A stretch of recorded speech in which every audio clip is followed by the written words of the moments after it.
Hello, hello. Can everyone hear me all right?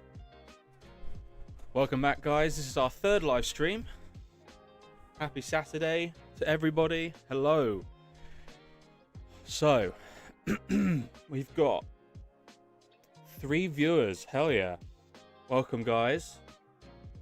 Thank you for taking time out of your day to come and watch this live stream. We're going to be doing some fun stuff today. So, over this week, first off, I'll talk about what we've done the last few live streams. So what we've done the last few live streams is we've modeled our boxing ring and we've textured our boxing ring, and then we brought the ring into Unreal Engine, textured it all in there, set up all the textures, made sure it all looked nice under the lighting, and I think everyone had the consensus that we were pretty happy with how it looked.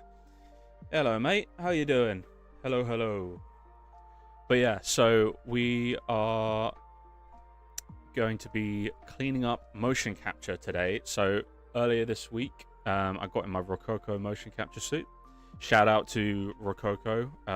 It's only through their suits that this short film is possible. So yeah, I've been recording the motion capture for that, and also been recording the facial motion capture, because today we are going to be cleaning up and processing motion capture for the humanoid characters.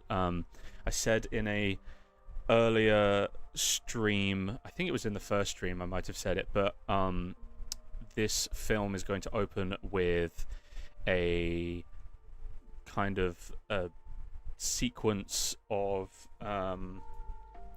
some humanoid characters in a changing room, and then from there it will then go into the fight. And so we need to, obviously, with humanoid characters, they're going to be showing their faces. It's not like the robots, right? The robots in the boxing fight, we just have to worry about the body. But with the humanoid characters, we have to worry about facial capture. So we're going to be doing a mix of the two, cleaning it up, processing it. I'm going to show you how I process all of it. And then from there, we are going to start setting up some of the shots. And yeah, gonna try and keep it a bit concise today. Probably go a little over an hour, something like that. I know I said that last time and we ended up going over 2 hours, but yeah, it should be fun. I think we're gonna have a good time. If you're new here, hello, this is the channel Samster. So basically what I do on this channel is I make short films using both Unreal Engine and Blender, or any software really that I can get my hands on. I make short films about your favorite franchises, but I also make original stories here and there as well. And then I create behind the scenes videos showing you how I made them. I also am live streaming every single Saturday, 3 p.m. BST time in England. And like I keep saying, if there's another time that maybe works better for everyone, let me know.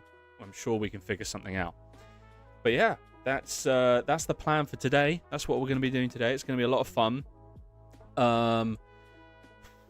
It's been a crazy week. I don't know how's everyone doing in chat. If people can hear me and see me, if you give me a quick wave, quick hello, let me know that everything's working.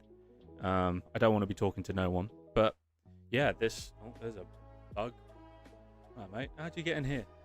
But yeah, this has been a pretty crazy week, guys. 2 huge things have happened this week. So number one, and probably more crazy, and I'll quickly screen share for this, but we hit 2,000 subscribers. Let's go. That's insane. Thank you everyone that has subscribed. This is genuinely, I'll go back. Genuinely, it's insane that we've hit 2,000 subscribers. Like, my mind is blown. The fact that that many people have watched my content and enjoyed it enough to subscribe. Thank you. Thank you for being here. It's been really awesome seeing this community grow, seeing this channel grow. And I'm excited to see where it goes, right? I'm only going to be making more, right? We've got these live streams, we've got the short films, we've got the behind the scenes. And then I'm also clipping up these live streams and posting them daily, so you guys have little bite-sized bits that are more palatable than watching a 2-hour live stream. But yeah, seriously guys, thank you so much for subscribing. If you haven't already subscribed, why don't, consider doing it? We make some pretty cool content here. We're having fun. I think this is going to be a really awesome film that you guys are going to enjoy, and then future films as well. We've got so much. I've got so much that I want to work on, create for you guys. And then the second thing, which was pretty shocking, was, let me do this. I got into the top 100 for Clint's new render challenge, Kinetic Rush. You can see it here. Ooh, all right, UK, we're in the UK. Like, what is happening, bro? I got the two founders of Corridor Digital and one of my favorite VFX artists of all time, who used to work at Corridor and now has his own channel where he has these huge render challenges, right? Thousands of people enter, and they thought my render was good enough to get me into the top 100. It's insane. And yeah, it doesn't really feel real. Here's the funny thing, right? I was 110% fully expecting to not see my render in there. I was like, look, I think it was either the night before or the night before the night before, I just went on Instagram and I scrolled through a ton of different renders that people had made. I searched hashtag Kinetic Rush challenge and just started watching a bunch of the different renders people had made. I saw so many and I was like, oh, these are all so much better than mine. Mine doesn't stand a chance. So I kind of just went in going, well, I'll see some awesome renders. Like, I'm excited to see the top 100. I've seen everyone's work in process, but I hadn't seen any finals. And so I was just like, hey, I'm just going to watch this and enjoy the top 100, right? Mine's not going to be in there.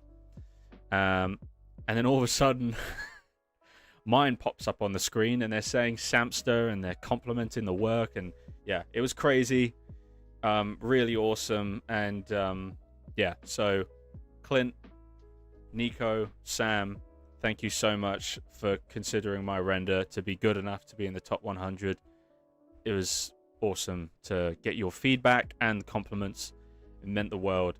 And I'm really excited to see the top 100 render compilation that will be coming out. I think it's next Saturday that it will be coming out. And then I believe, yeah, there you go, man. Never give up. You got to keep going, get back up and keep moving forward. And yeah, we're going to do that. They've got the top 100 will be coming out next Saturday. And then I believe it's the following Saturday, the all submission, which will be a couple hours long, but it'll be every render people made. And I'm really excited for that as well, to see everyone's. Because there was, from all the ones I saw, there was definitely more than 100 renders that deserve to be in top 100. But, like, you know, it's these competitions. It's, you have to pick a top 100, right? You can't go, well, we'll make it 101 this time around. You have to make it top 100. So there's a ton that didn't make it into the top 100 that are incredible, and they should all be so proud. So I'm really excited to see it all in the all renders thing. If you haven't already seen my submission, there is a link in the description of this video. You can click on it. It's labeled the Kinetic Rush, and it goes to my breakdown of my render. I made a little cinematic as well to play before the final submission, just to add a bit more narrative, make it a bit more cool and cinematic. So consider going and watching that, liking it, whatever. Anyway, I've yapped on for long enough. So what we're going to do today is I'm going to screen share. So today we are in Unreal Engine, right? And so today, the main things that we are going to be doing is we're going to be making this guy, and this, not guy, this girl, come to life, right? The motion capture is recorded, the facial motion capture is recorded, which, like I said, shout out to Rococo. This was only possible through them. The suits, the head rig that they have is what made this possible. And we're going to be bringing these characters to life. So it's going to be really fun. I'm going to show you guys the process. You're going to be able to see the raw motion capture. And then you're going to also see how we clean it up. And you're also going to see the process of doing the facial capture, which is actually going to be the first thing. Actually, no. Let's do the body capture first. So, let's go in here. And this is our motion capture. So let me move this down there. So this is our motion capture. So we've got our coach, we've got our manager, and we've got a promoter. So if I click on it, double click, and I open up, it's going to take a second to load. Yes, mate, it's you. So see here, this is the Unreal Engine 5 just base skeleton, and this is what our motion capture is put onto. And you can obviously see there's some weird clipping going on there. Feet aren't making contact. The arms are kind of clipping through the legs. They're not far apart, right? So things like that.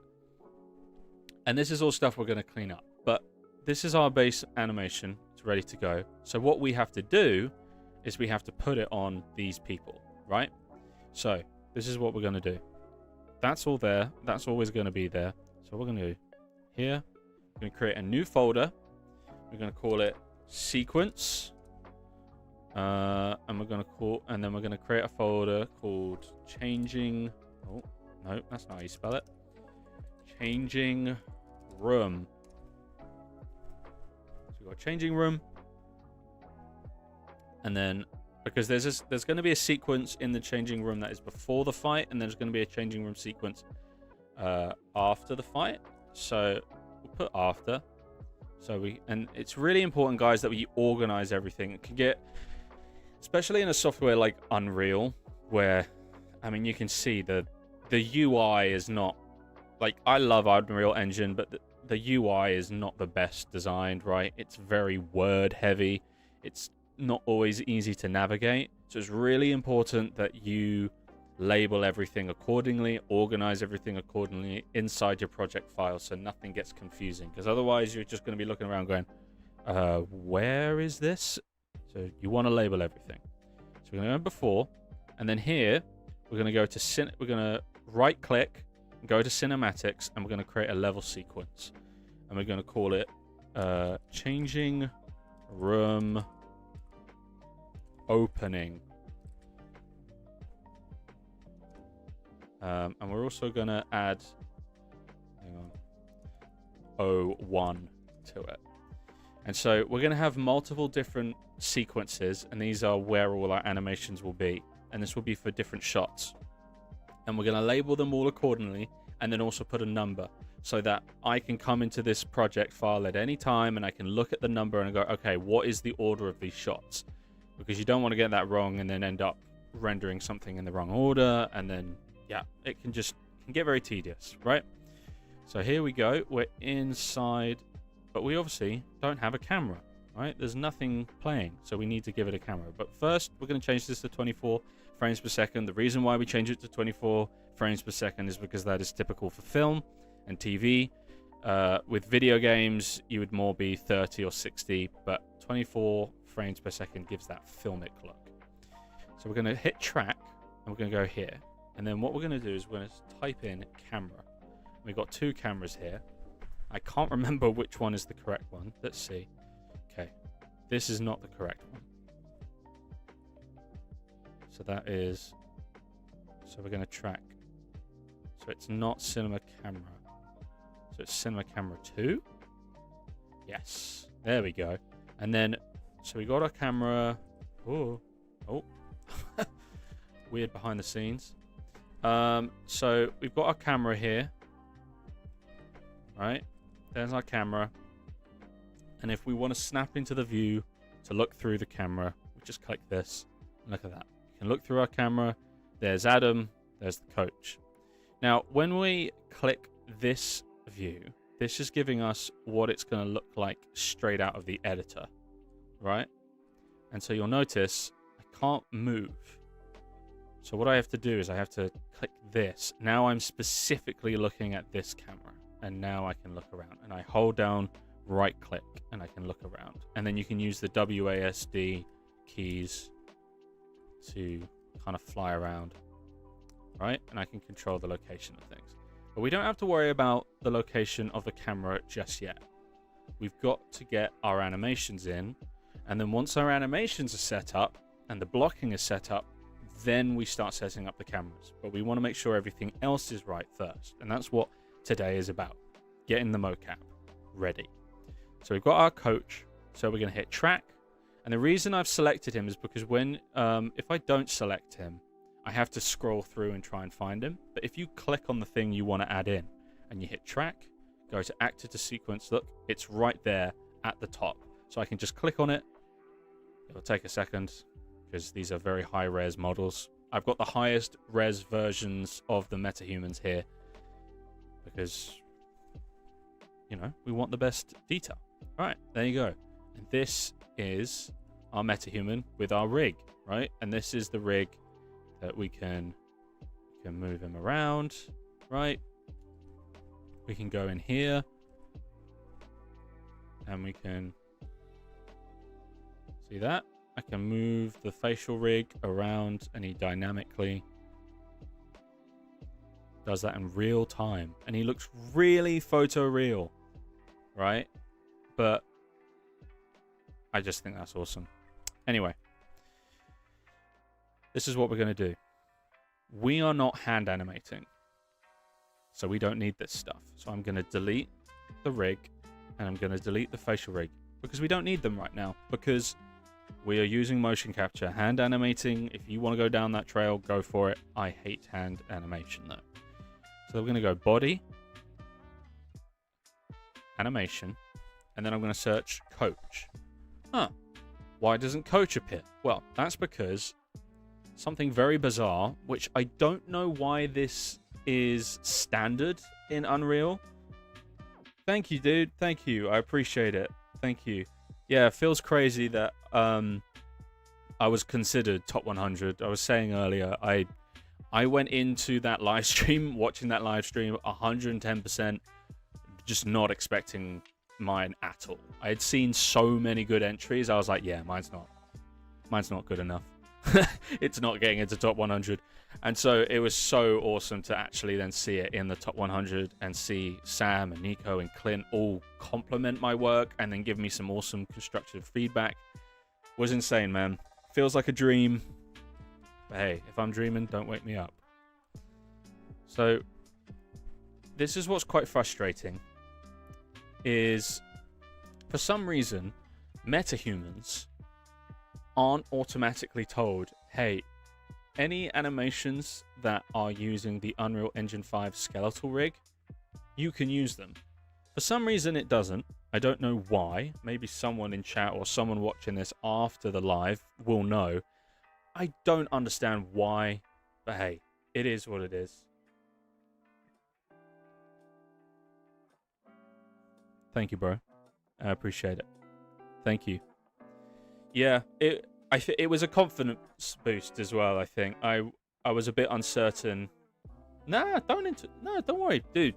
Everyone watching, like, if you have questions, opinions, statement, whatever you want, shoot it in chat. Don't hesitate, all right? This is the point of it being a live stream, is that you know, we're interacting, so don't worry. Yeah, don't say sorry, man. I really appreciate the kind words, and yeah, it feels awesome to be part of the top 100. I can't wait to see it with the music next Saturday when it comes out. It's going to be so sick. And then the All Renders challenge, All Renders compilation that I think will probably be the next Saturday. Can't wait to see that as well. That'll look sick. So yeah, I'm really looking forward to seeing everyone's work. Yeah. It is a pain. And so for some reason you have to do this for every metahuman. What do you have to do it for every? I don't know if you have to do it for every metahuman. Hopefully not every metahuman. But basically you have to do is you're going to come into your body of your metahuman here. So this is our metahuman. And you have to go here and you have to double click the skeletal mesh. Come into this. It looks a bit weird, right? And then you come here to metahuman base skeleton. You click on that. Can you guys, like, I'm gonna quickly, oh mate, look at this. What is this? What is that? Look at him. He looks terrifying. His legs are clipping through. What's going on? I always find it so funny how this happens, and he's got like no facial hair or anything. It looks kind of terrifying, but yeah. Whatever, I guess. Moving on. Let me move back here. There we go. So we're in here now, and we basically have to now tell Unreal, you can use Unreal Engine 5 skeletal rigs. So I have to go to Windows, Asset Details, then hit this plus, and then here we search SK underscore mannequin. And this is the Unreal Engine 5 mannequin. Hit save. We can close this all out now.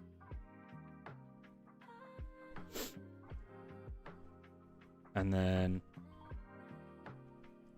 now we can do this.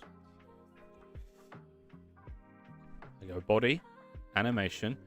Oh, and look at that. Right at the top, coach, changing room, body. So I can click on it. Go move it over one frame. And then we're going to have to... It's a long take. They're all quite long takes, but this is just initially, and then we'll cut it way down because we're not going to do it all as one shot. We just have to do this whilst working on it. But so there you go. You got a MoCap, but what's he doing over here? Why is he... What's going on? Why is he over here? This is... Why is he over here? He should be over there. Why is he over here? This is so confusing. What? But it's okay.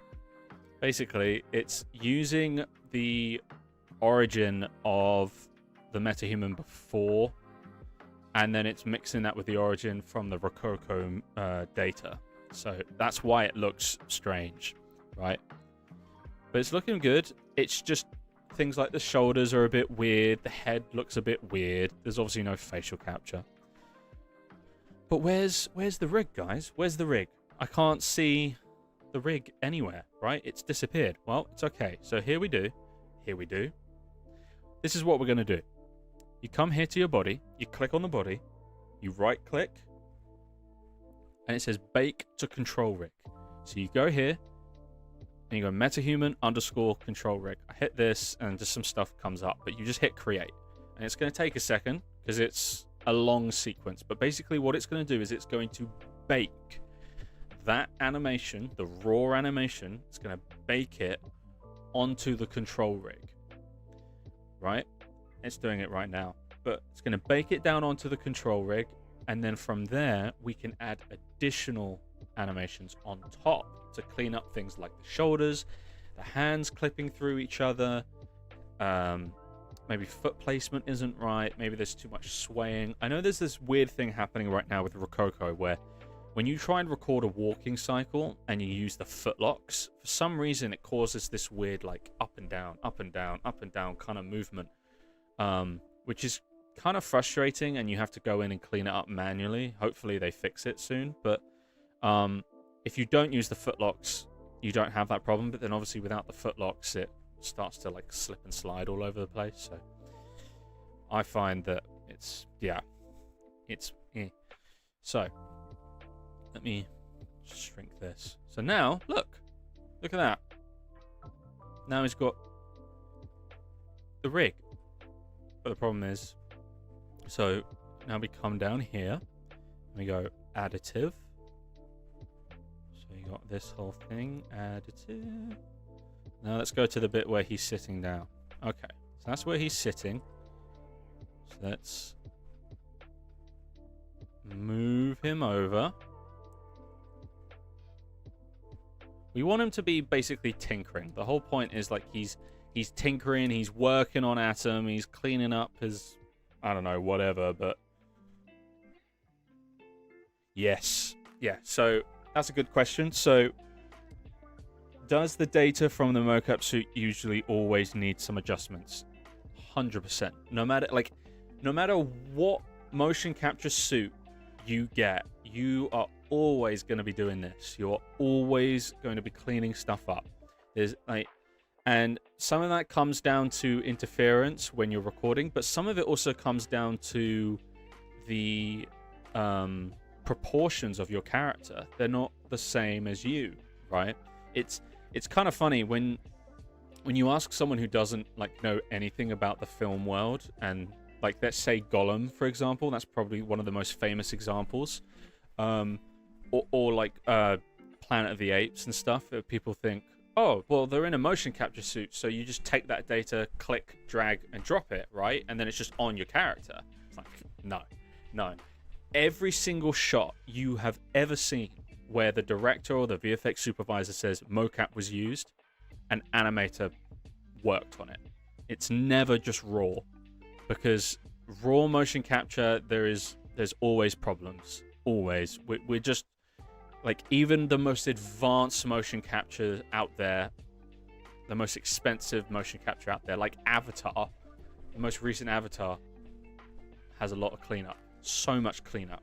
So yeah, no matter what motion capture gear you end up getting or using, you are always going to be doing cleanup. That's fine. It's just part of the process. And to be honest, a lot of it is just done for you, which is pretty awesome. You don't have to worry about a lot of stuff. So I'm gonna do this. So there we go. I'm gonna keyframe it.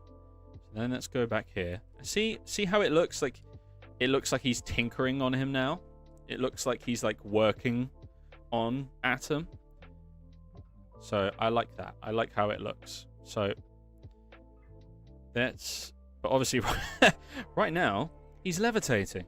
That's not right. So we're going to take this and we're going to put it here and scale it down. Not scale it up. Whoop. There we go. I'm going to make it a bit wider as well, because it's a bit of a narrow stool. There we go. Got to fit that. He's a bit caked up, isn't he? Sorry, that was a bit sus. There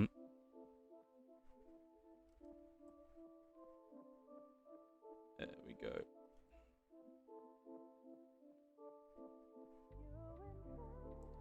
That's better.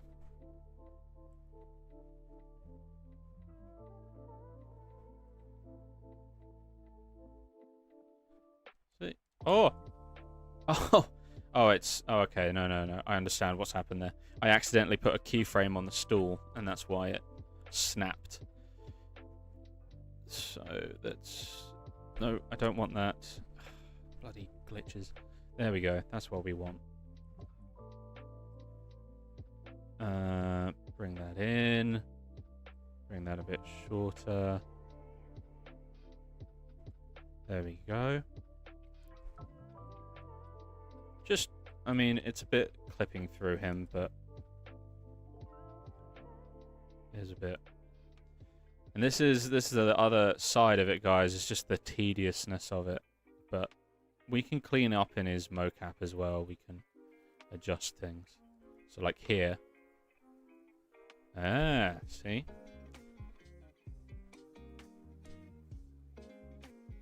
We can do it. That's pretty cool. But we won't do that yet, because the problem with doing that is then it affects the entire animation. Yeah, no, it's what's your placement in Kinetic Rush? I don't know what my placement is. I got into the top 100, which was awesome. I was so thankful. I don't know. I think they just do top 100 and then top 5. I think that's just how they do it. I don't think they do any other kind of placement. But yeah, I got into the top 100. Super thankful for that. It was pretty insane. Feels like a bit like a dream. Hello, mate. How are we doing? Hello. Very interesting. I wonder if it will ever get to a point where they can perfect it. Yeah, I think it will. And I know there's a lot of controversy around AI, but I think that's going to be what does it. I think what it will be is you'll have the motion capture suit, and it will record, right? And then as it's being recorded, an AI will be fixing anything in like real time. I think that will probably be the next step. There's already a software called Cascadeur, which is an AI-assisted motion animation software, and it's used predominantly. I've seen people use it predominantly for cleanup of motion capture, because they record their motion capture and then they bring it into Cascadeur, and Cascadeur is able to fix anything in terms of like foot placement, momentum. It's able to add all these secondary motions into your animation so that it feels more realistic. So, hey, do you think Real Steel 2 is coming out anytime soon? Do you mean my Real Steel? If you're talking about the Real Steel 2 that I'm making, yes, hopefully soon. We're working on the motion capture today, and then really at that point it's just rendering out shots and adding sound design. The fight's all choreographed. This week we are recording all of the fighting, and then we'll get to cleaning that up. I am not going to be showing any of the fighting choreography on stream, just because it would be a spoiler, and I want you guys to be able to watch it and really enjoy it. Both. Well, yeah, so for mine, yes, we are hoping soon. It's just, I have to juggle doing this, the channel, and then also doing freelance, because I don't make money off this channel yet. I make maybe like a couple pence, or if you're in America, a couple cents per video. Like, I don't really make anything. And even then, YouTube has this thing where you have to make a minimum amount in order to actually receive money. So I haven't even received any money yet because I haven't reached the minimum. So I don't make money off this channel. I do it just because I love it.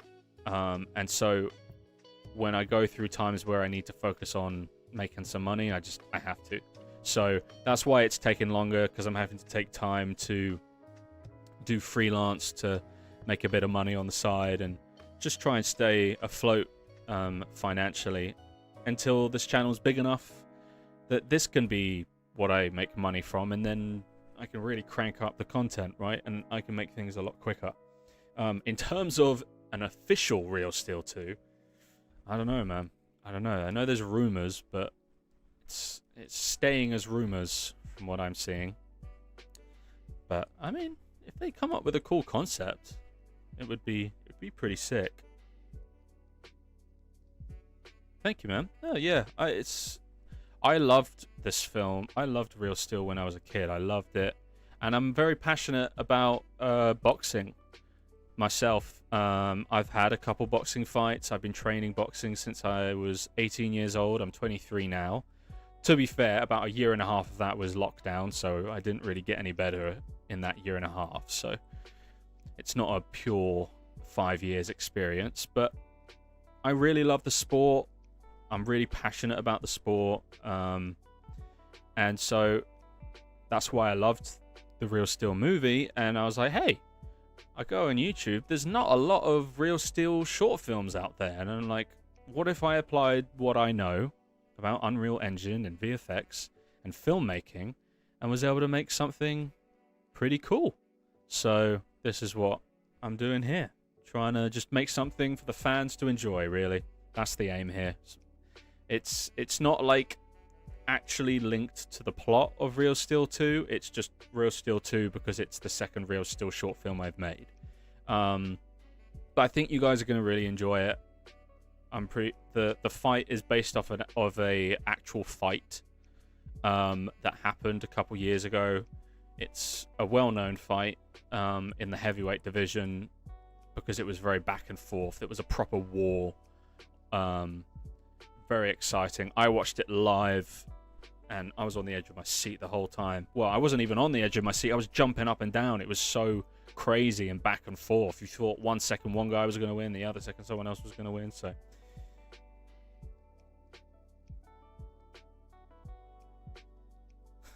well, hey, you know, it would be pretty awesome if he saw it.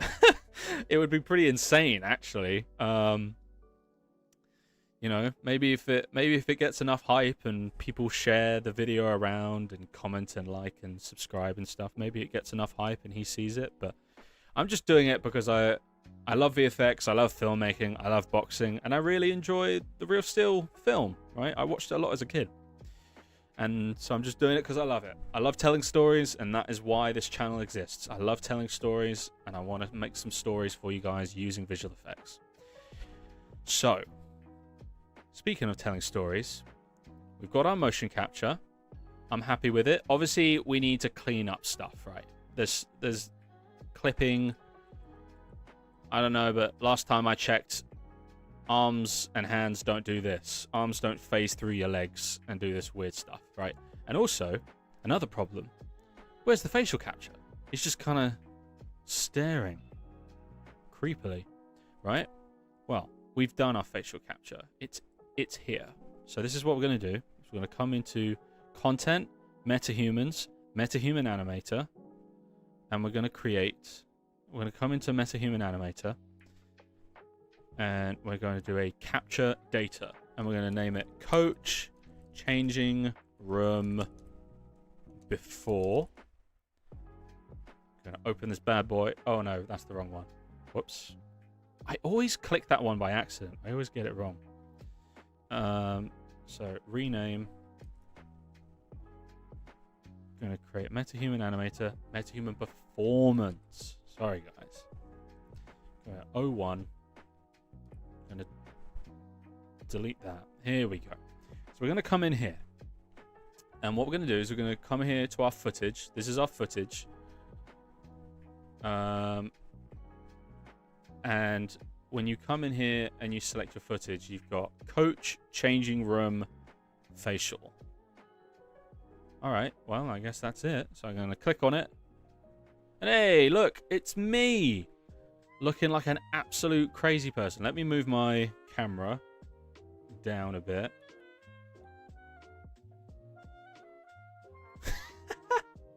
Oh, mate. Looks a bit weird, doesn't it?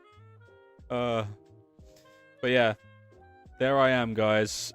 And it's a bit weird because, see here, the camera doesn't move. That's me. Right? The camera doesn't move because it's attached to the front of the head rig. So it just does this really weird thing. So it looks terrifying, but it's not very humbling. Well, no, sorry, it is very humbling. It's not very complimentary. If you want to get humbled, do some facial capture. It'll get right up in your noggin. So we've got our facial capture here, but in order to create this facial capture to be realistic, to then put it onto our character, MetaHuman Animator is what we're going to be MetaHuman Animator is what we're going to use.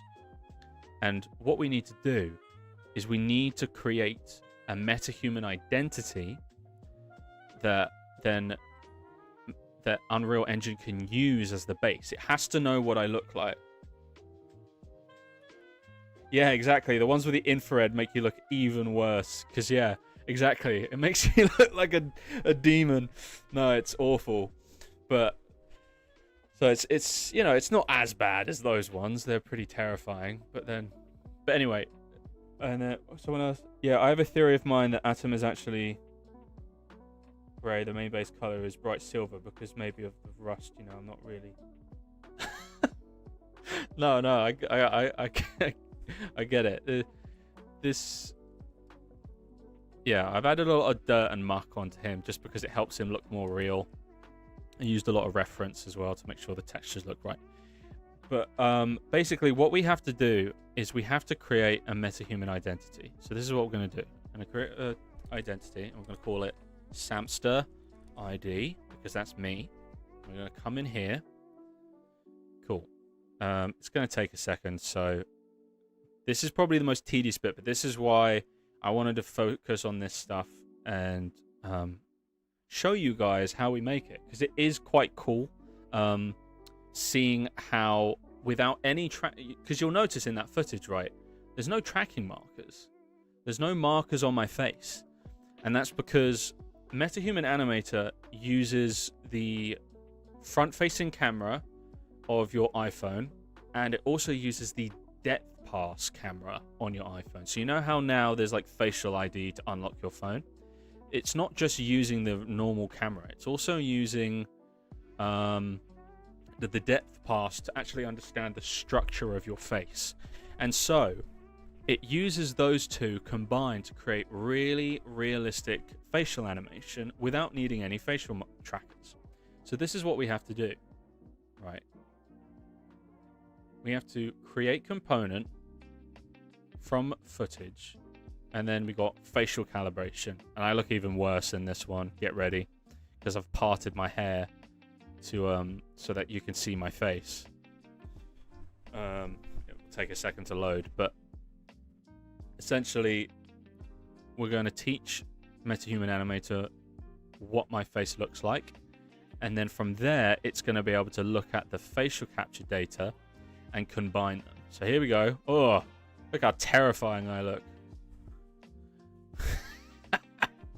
Oh no, it's not, it's, yeah.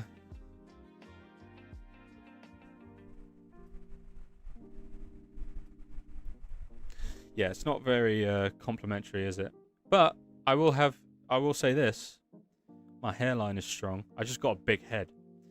But, oh, that's not what I wanted to do. Webcam. There we go. Move me back. Yeah. Chef's kiss. Exactly, guys. That's what you want. That's what I walk around like. But anyway, here we go. So we're going to go here. We're going to body... we're just going to select a body, but it just needs something to base it off of. Then we're going to go to neutral pose, and this is what we're going to do. We're going to click this, and what this does is it's going to promote a frame, or you can come up here and you can click promote frame. So current promoted frame will be set as front view. Okay, so it's going to do it, and look at that. It's pretty cool. See, it's got, right? It's understood where my eye is. It's understood where the eyebrow is. Got the wolf cut. No, exactly, bro. No offense. No, don't worry about it. None taken. This is the funny thing with MoCap. It just, look at that. What is that? But yeah, so we got the eyebrows tracked. It's even got this tracked. It's got the lips tracked. I know. It's crazy, isn't it? And that's just from, and it understands. It's like, okay, cool. So now it understands this. Great. But it doesn't, it needs more than just this. It needs me looking slightly to the right, and it needs me looking slightly to the left. So this is what we're going to do. We're going to click this so we can move around again. And we're going to move to a part of the footage where I am looking off to the right. And we're going to hit promote frame again. And look. It's done it again, and it understands now. It understands the perspective. Oh, that's an eye there. That's the eyebrow there. So now I'm giving it depth to understand. We're going to fix that so slightly. There we go. Right? It understands depth. Perfect. Now we do it again.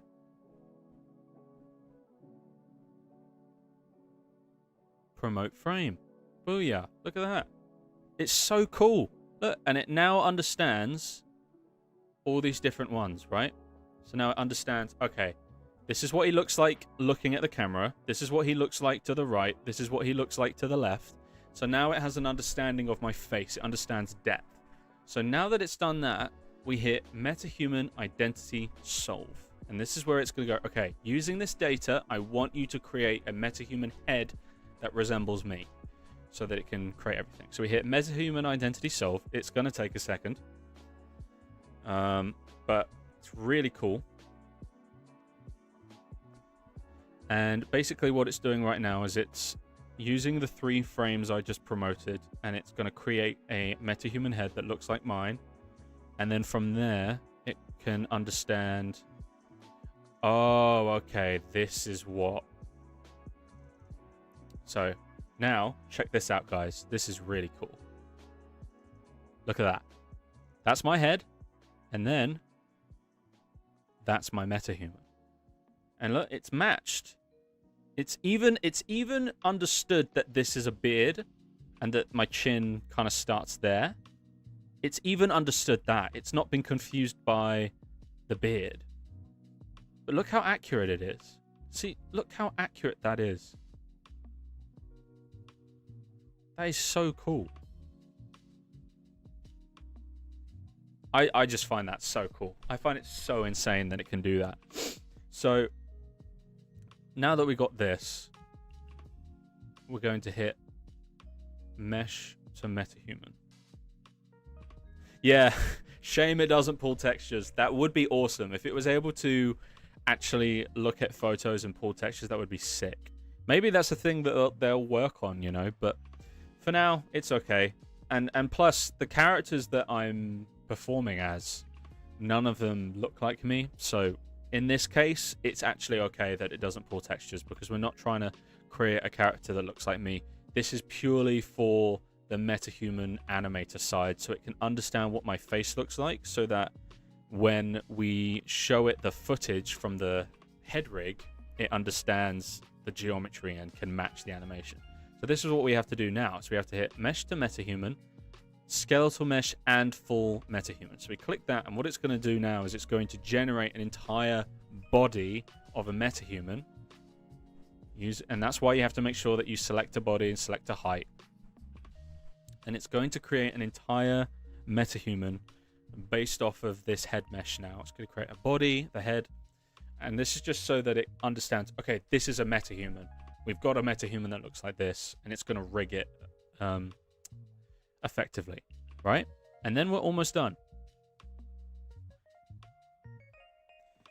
So it's going to take a second, guys. That's another thing, is when it comes to this stuff, there's a lot of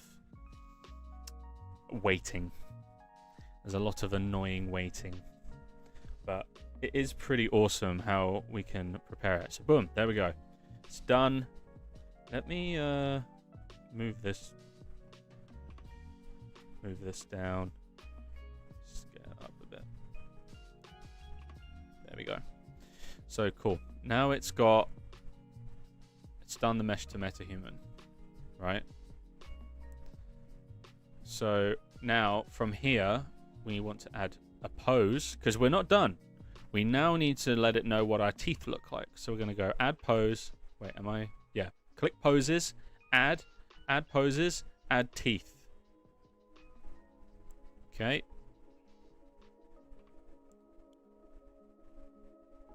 And here we're going to scrub through it, and we're going to find the frame where I show my teeth. There we go.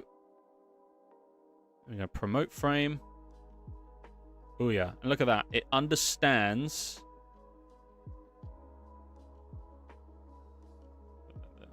It understands the lips, the teeth, where the eyes are, the eyebrows. It understands it all. It's so cool. Now, I've been told that keeping these lower two ones on create a bit of a weird glitch. So what I often do is I come over here and I go tooth lower and I turn it off. It will warn you, but don't worry. Even the guys at Unreal Engine, at Epic Games, do this. They turn off the lower ones. I think it's just safe. So there you go. That's it all. So we've now got neutral pose, looking to the left, looking to the right, and we've got our teeth pose. So it's now got everything it needs to create the metahuman, which we'll then use for our facial animation. So now that that's all done, I will save just in case this crashes.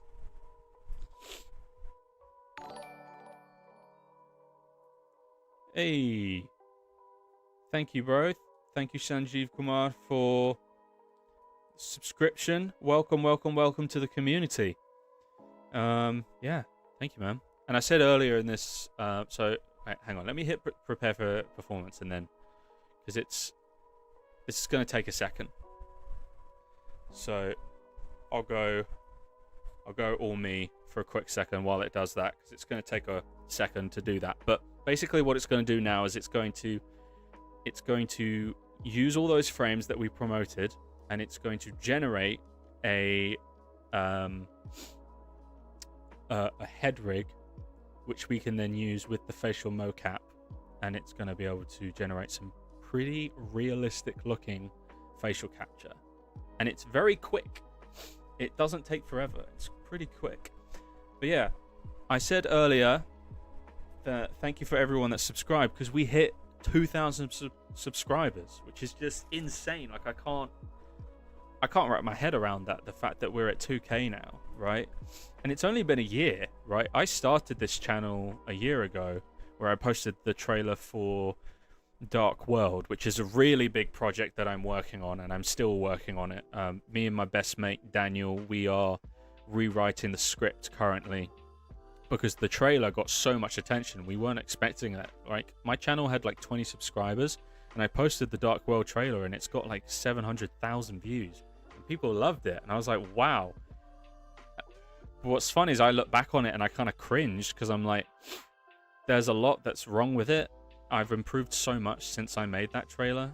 The environments for Dark World are looking awesome. But yeah, we're working on the script of that, and we just want to make it worth your time. So that was a year ago. That was August last year. And then a year later, we've hit 2,000 subscribers. So thank you, everyone that has subscribed. This is so awesome that this community is growing. It's so awesome to have you guys all here. We've got 9 viewers in the house. What up, everyone? Hello, hello. Welcome, everyone, to the live stream. We are making Real Steel 2. If you've just joined us, we are making Real Steel 2. It is not the continuation of the feature film. It's just the second film that I made of Real Steel. We're currently doing the motion capture. Last week, we textured the boxing ring, and the week before that, we modeled the boxing ring. That's all ready. I will show that to you guys once this finishes preparing for performance, because that'll be really fun, because I'm sure some of you guys haven't seen the arena, so it'll be pretty cool. But yeah, welcome, guys. Welcome. It's awesome to have you all here.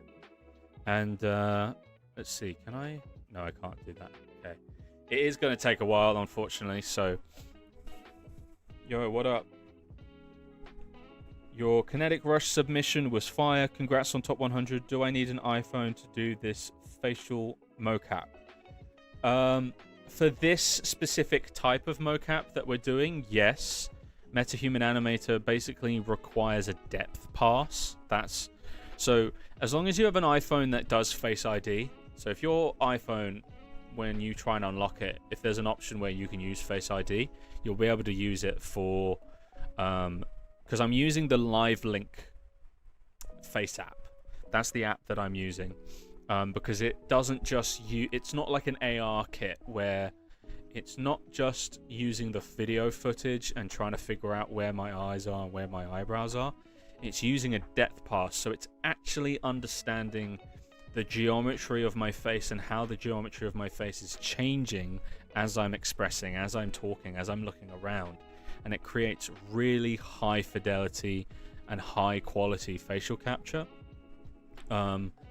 There are ways that you can use Android. I believe Rococo has released a new head rig that allows you to use Android. I think they've done some updates to their Rococo facial animation that allows you to use it, which is pretty awesome. Because if you don't have an iPhone, that's still great. It's still great for MetaHuman, but you might just have to do a bit more cleanup on the facial mocap side of things. Whereas with MetaHuman Animator, there's less requirements when it comes to cleanup, just because it does capture so much. Typically with my, let me do this while this is doing its thing. I'll show you guys one of my more recent projects where I used MetaHuman. If you haven't watched it, I recommend you guys going and watching. It's called Deja Vu. Here we go. So it's called Deja Vu, and this is MetaHuman, right? So you got this MetaHuman, and it's me, and then I've had to go in. Oh, creepy face, yeah. Jump scare warning, guys. But you'll notice it's so high fidelity, right? It's crazy how high fidelity it is, and I'm barely doing any cleanup. It's that good. Like, I'm adding a subtle exaggeration in his eyebrows. I find that the eyebrows is the bit that doesn't come through as much, so I had to kind of push it up a bit more. So you'll notice there's yes, dark picture games. Yes, well that I've had a lot of people say it reminds them of that, and it has got that vibe to it. But like, there's a lot. So I like essentially had to push the eyebrows in and then push them up, so he looks a bit more concerned because that wasn't coming through. There was also times where the lip movement didn't work, and that's just typically down to me having a beard. I find that MetaHuman Animator works the best with like no facial hair, because it sometimes thinks the facial hair is your lip, and so it thinks you're pushing your lip out, and so it sometimes does that, and it looks very weird. And so you have to go in and fix that. But I didn't run into too many problems with this. I mean, it worked pretty well, and so this is similar quality to what we're aiming for with Real Steel 2. And I've learned things since here with facial capture. Like I've learned a lot of ways to make it look better, make the characters move better, make the eyes, because the eyes are the window to the soul. So I'm trying to add like those little specular highlights you see. Let's see, is this done yet? 73%. It's getting there. But yeah, so this is the kind of quality that we're aiming for Real Steel 2 when it comes to the facial capture. And it is mainly just no cleanup.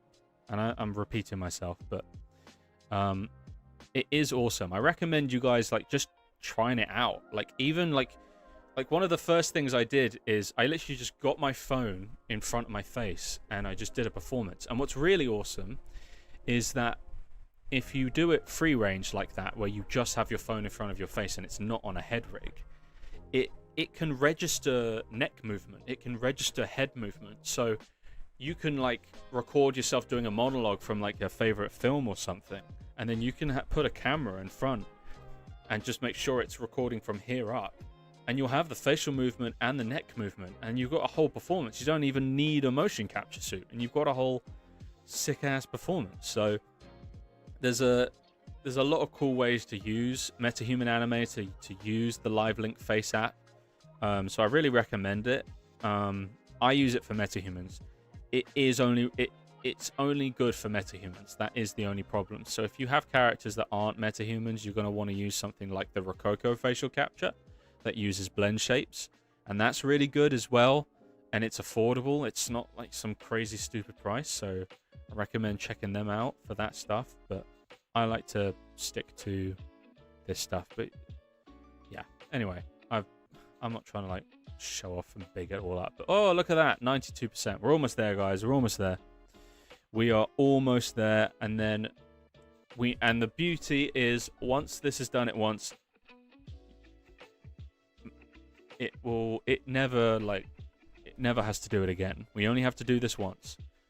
I have a handlebar mustache, so I might throw it out. Yeah, well, do you know what? I would be interested. I would genuinely be interested if you were to do it and just experiment and just see what happens. It would be really funny to see if it does like push the lip out because it mistakes your mustache for the lip. That would be interesting. I would want to actually see an experiment of that. That would be really funny, just to play around. But one that I actually recommend you guys, trying to remember the name of it. It's a MetaHuman Animator tutorial. If you guys are brand new to MetaHuman Animator, check out these guys, Bad Decision Studio. They are an awesome channel. I really recommend them. They have so many tutorials. And this is how I learned MetaHuman Animator, okay? I learned MetaHuman Animator through their tutorials. So they have one here, which is awesome, that shows you how to work on MetaHuman Animator. They have MetaHuman Identity, so it will teach you how to actually make a MetaHuman that looks just like you through a head scan. It shows you how to make custom textures, shows you how to even customize it even further to make a character that doesn't even resemble a MetaHuman and looks like Darth Maul. Really awesome stuff, guys. I recommend. Oh, are we done? It is done. It's finished, guys. Let's go. Dubs in the chat. It's finally done. So we can close it out. And look at that. We've got our metahuman prepare for performance. And look at that. Spitting image, isn't it? Dude, it's insane how much free knowledge is online. Genuinely. Alright. I'm going to have the guy little hovering above my head, but we'll just do this. Do we look alike? I feel like it looks pretty similar, doesn't it? It's pretty cool. But genuinely, I did a 3-year course called Digital Arts to learn visual effects. Right? Now, this is partially not their fault because of COVID, right? 2 years out of the 3 were ruined by COVID for me. I only was able to enjoy term 1 of first year, and then I lost it all. Chris Smith, thank you for subscribing, bro. Welcome. Thank you. Welcome, everyone. But yeah, we had COVID and everything, but I did a 3-year course on digital arts, right? I learned more in the year after I graduated through watching YouTube videos than I did in the 3 years I spent at university. I learned more just off watching YouTube videos. Going, oh, I wonder how you do that. Searching YouTube. How to do this in Blender. How to do this in Unreal Engine. Enter. Boom. 20 videos that show step by step, and you just get to learn it. It's crazy. There's so much free knowledge out there. Do not underestimate the amount that you can learn off YouTube, guys. If you want to learn something, like, you can learn it. We are in such a blessed time. If you want to learn something, you can learn it. Your only limit is your own procrastination, your own hard work, your own work ethic. That is your limit. If you just put in the work, you can learn anything when it comes to this stuff. It's all there, readily available on YouTube. Everything I know right now, I learned from YouTube. I learned from watching YouTube videos, so I really recommend it. Hey, no worries. Loved your top 100 Punisher entry. Thank you, bro. I appreciate it. Honestly, still kind of pinching myself. I can't believe that I made into the top 100.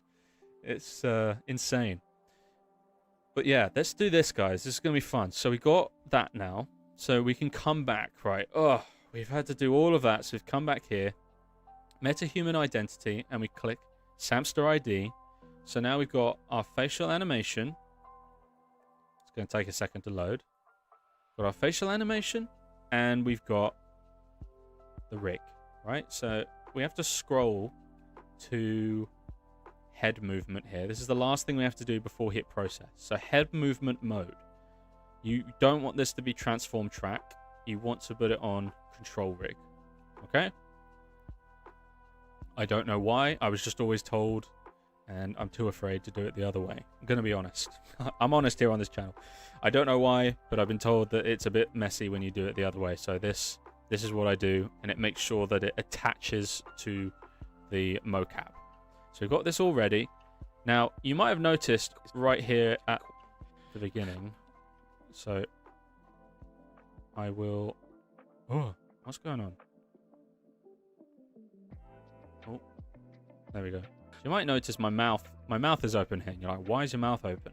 It's because the hardest thing to do is... Because we're recording our facial mocap and our body mocap separately, right? My body mocap, I'm using the Rococo gear, and you can see it. You can see it right here. I'm going right into the Rococo studio, but then the facial capture is being recorded on my phone, which is like this far away from my face, right? But I need to make sure that they link up properly, because if I don't time them up properly, it's going to look very weird, right? It's the first thing that gives it away. And this is why I really recommend that you record your facial capture at the same time that you record your body capture. Because your face and like where your eyes look, your eyes never glide. Your eyes always are lock, lock, lock, lock, right? And so that has to parent perfectly with the body, the body performance. And if it doesn't, you notice. Because the eyes will glide when the head does this and it just looks strange. So that closing my mouth, I close my mouth at the same time that I clap. So then when we come in later into sequence, I can sync up the body mocap where it claps and sync up the facial data when my mouth closes. And then I know that for the rest of the animation, the facial and the body are synced perfectly and I never have to touch it again. It's the easiest, simplest way. I really recommend that you do it. It's the best. So what we're going to do, I've done enough yapping. So we're going to hit process.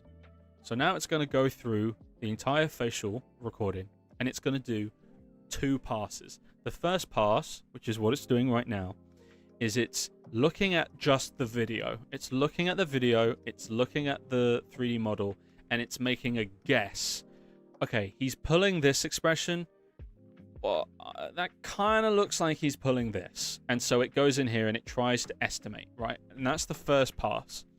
Once it's done that, it's going to go and do it again, but it's going to use the, see here, the depth pass. So it's doing the video pass right now, and then it's going to do the depth pass. And the depth pass is where all the detail comes in. All the micro expressions, all the little squints of the eye, the raise of the eyebrow, the twitch of the lip. All the really subtle nuances that really make a character feel real, those come through in the depth pass because the camera is able to actually get an understanding of the geometry of your face whilst it's creating the mocap, whilst it's generating the facial mocap. So that's what it's doing right now.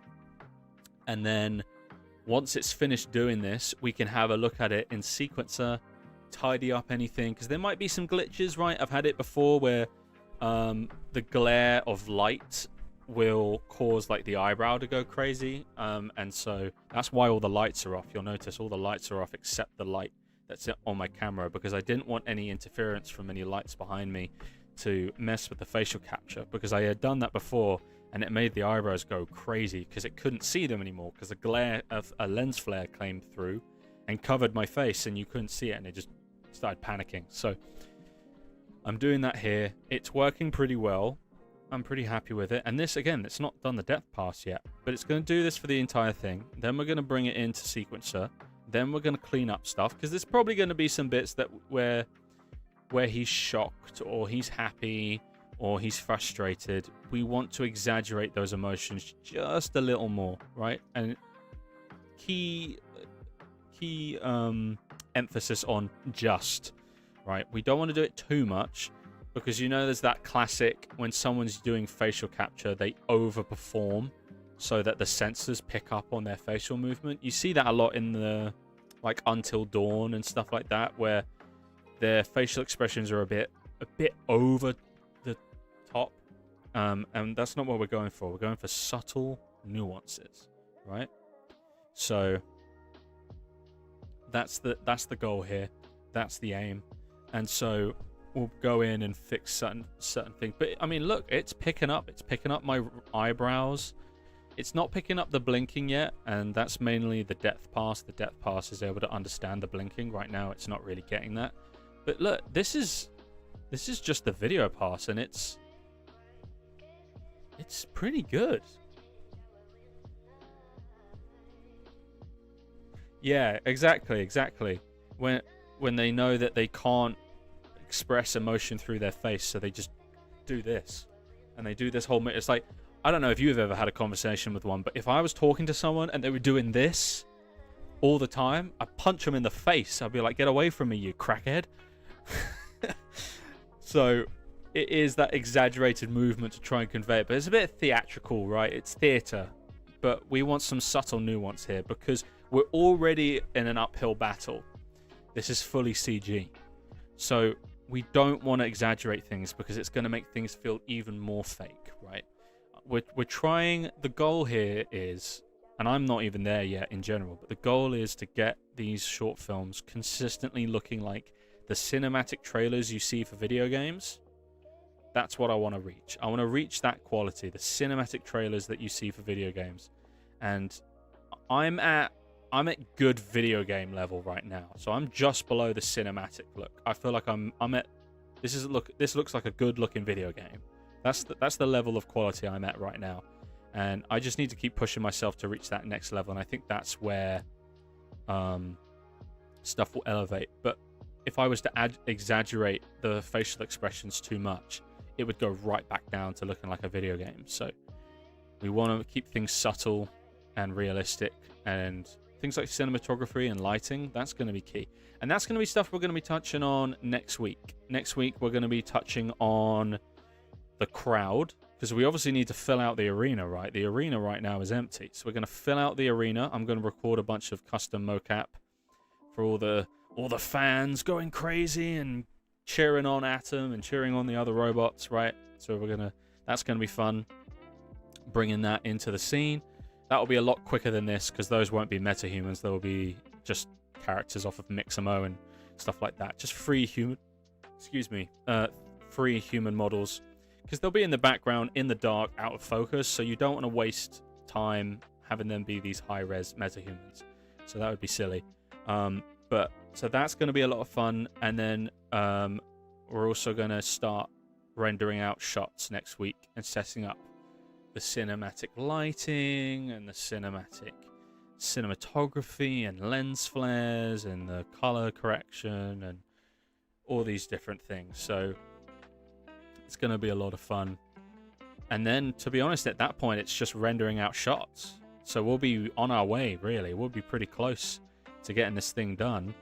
And like I said, me and my brother, we're going to be recording the boxing content for the fights next. Let me do this because it's still processing, so I'll just do this and then I'll switch it back when it starts doing the depth pass, because that's going to be really cool. But yeah, once it what was I saying? Yeah, me and my brother are going to be recording the the body mocap for all the robots. So we're going to be doing that this week. We've choreographed the fight. We have it all ready to go. We just need to record it. It's going to be fun. I'm looking forward to releasing behind the scenes clips and stuff, because we're going to record peak. Hell yeah, man. Hell yeah. But yeah, we're gonna work on some behind the scenes footage for you guys, and we're gonna post that on my Instagram, we're gonna post it on TikTok, and we're gonna post it on YouTube Shorts. So if you're not following me on any of those things, consider, following me. Socials are in the description. Links are in the description. My Instagram, my TikTok, and I believe my Twitter, but I never go on Twitter, or X, whatever you call it. I never go on there, but mainly my Instagram and my TikTok. I post daily on those. I post clips from these live streams, and then any like mini projects and renders and stuff, and also updates. Off-topic question: I have a render of a camera filming a TV screen. The screen itself is in focus, but should the reflections in the TV glass also be in focus? I need a second opinion. Well, I would say yes, because the reflections are on the screen of the camera, and so the screen of the camera is going to be in focus, and that's where the reflections are, right? So yes, they would be in focus, but the best way, I would say, is if you ever have questions like that, like even if there's another situation where you're like, would that work? Would that happen? Do it in real life. There's no better reference than real life reference. So if you're like, if I was to use a camera and have everything else out of focus and be looking at a screen and the reflections, film a TV. Like, it doesn't even have to be like an actual camera, right? It can be your iPhone. Just go up and focus on it, right? And then tap on the screen, make sure it's focused, and go, okay, are the reflections in focus? And then if the question's yes, then boom, you have your answer. But yeah, no, it's a good question, because it's right, because you're thinking, well, the reflections and the things they're reflecting are far away, so but because the origin of the reflection is the TV screen, that would be in focus. If it was a portal into like another realm and this thing's further away from the portal, then they would be out of focus, because they're further away than the screen. and the screen is what you're locked in terms of focus. So that's yeah, that's where that would come into play. Yeah, no worries, man. Happy to help. And if anyone else in chat, if anyone has questions, if anyone just questions in general, it can be stuff related to Real Steel, it can be stuff related to the channel, it can be stuff related to your own projects, whatever, you know. Shoot them in chat, shoot them in the comments. Yeah, I want this channel to be somewhere that's very back and forth, where we all talk to each other, you know. This isn't a one-way street. This is a two-way street. I want you guys to have a say in things. I want you guys to be able to have your opinions on the type of short films we make and other things like that. You know, I said I went into a rant last time, but just Hollywood is just in such a state right now. It's an absolute mess. Like I lost my job at ILM. I didn't even get to start my job, right? I got hired, I got a flat. I was like a week away from moving in, and then I got fired because of the strikes. And it's an absolute state. Hollywood is in an absolute state right now, and they don't listen to the fans. And I want this channel to be somewhere where the fans have a voice, where you guys can go, hey, I'd love it if you made this type of film. I love this type of video game, or oh, I love this type of franchise. Could you make a short film about it? And I'm like, yeah, sure. I'll put it on the roster. I'll put it on the planner. So, yeah, man, it sucks, but it is what it is, you know.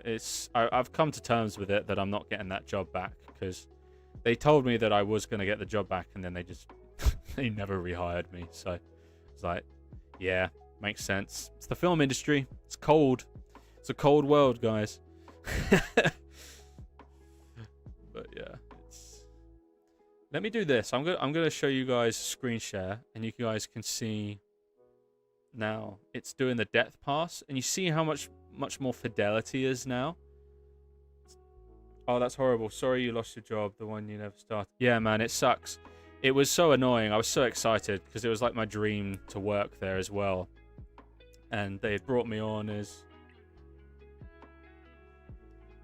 well, you say that, mate, but the problem is the VFX industry still hasn't recovered from the strikes, still to this day.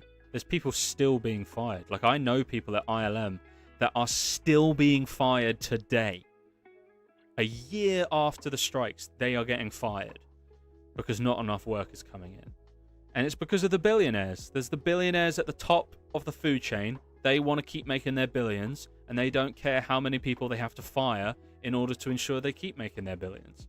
So people like me, we just get kicked off. It's just like, oh, he hasn't even started yet. Let's just boot him.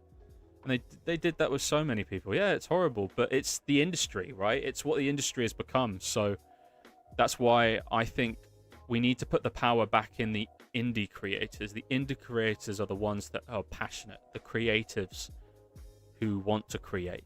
Hollywood is no longer ran by creative people. Hollywood is ran by uncreative business people who are only thinking about profit.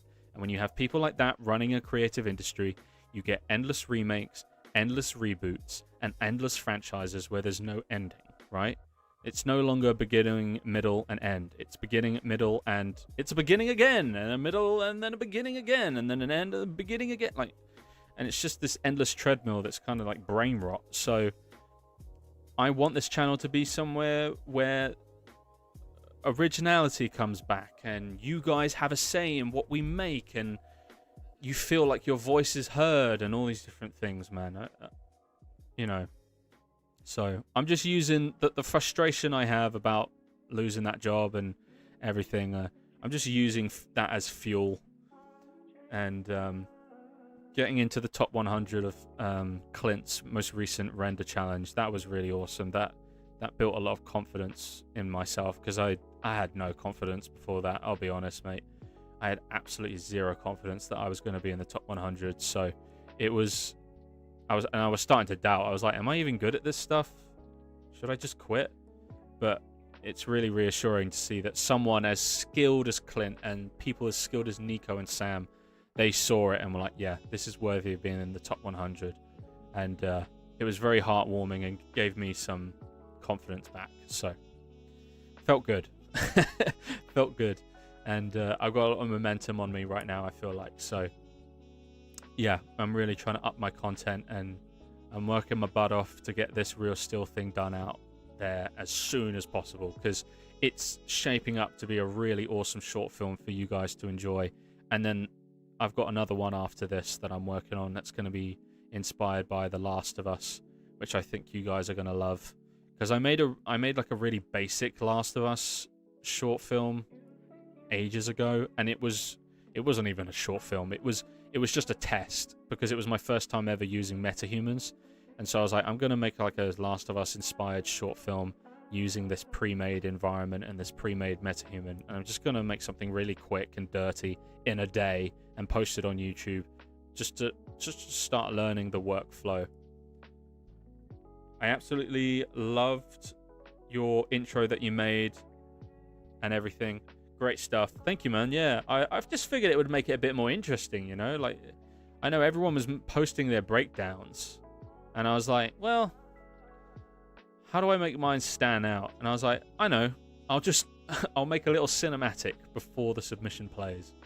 Add a bit more story, you know? So, that was the point of that. Thought it'd be fun, you know? But yeah, so, got this Real Steel 2, and then we got Last of Us, which I'm going to call We Few Survivors. And it's going to be about a character traveling across a state in America, trying to get back to his safe house, and he has to overcome different challenges like clickers, runners, raiders, spores, bloaters, different things like that. It's going to be fun. And it's all going to be along to some music, so there's not really going to be much talking. It's just going to be one of those really cool visual storytelling pieces. And I'm really going to try and up the photorealism of it. Going to really put my effort into it. And then, yeah, got some other stuff on the back burner, but ultimately, I want you guys to also have a say in what we make. So if you have any ideas for short films that you would like to see, maybe a type of franchise that you're like, oh, I wish someone would make a short film about this franchise. Shoot it in the comments. Let me know. You know, and I'll definitely have a look at it and start playing around with the idea of it. Because, like I said, I want this channel to be somewhere where you guys have a say. I am sounding like a broken record at this point, so I apologize. But I'm just kind of trying to pass the time. It's taken a while, this facial capture, but it's going to be fun in a second. It's almost done. This is the boring bit. And then we'll bring it onto our character, play around with it a bit, and then I think that'll be us for today. But this is going to be cool. Once it finishes, we're going to show you guys the motion capture on the character in the scene, and then we can also like set up the camera. Oh, drop something. But I think it'll be a lot of fun. But yeah, thank you everyone that's here. We've got 3 viewers. Thank you everyone. I know this is kind of the boring bit, so I understand why people are dropping out, but it's gonna get better. Once this finishes processing, things will get more interesting.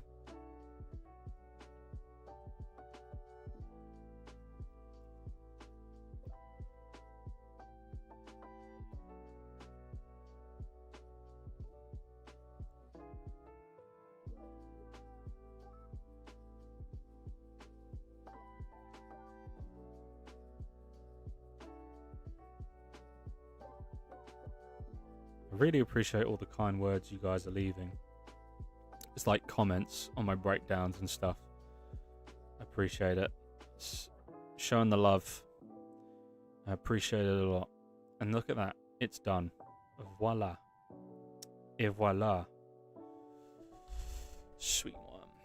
Okay, so now that this is done, this is fully processed, I hit save. Always save your work, guys. Always save your work. But we're going to bring this facial capture into Sequencer, and we're going to start playing around with it and apply it to our metahuman. It's going to be pretty cool. I'll show you how you can do it as well. So if you guys are unfamiliar with it, I can show you how we bring this. So this is what we're going to do. See here, we've got export animation, or we've got export level sequence. Now we could just export the animation, but the problem with exporting the animation is then we just get it raw, and that's not what we want. Okay, we want to be able to edit it. We also want to put it on the metahuman that we're going to be using. So this is what we're going to do.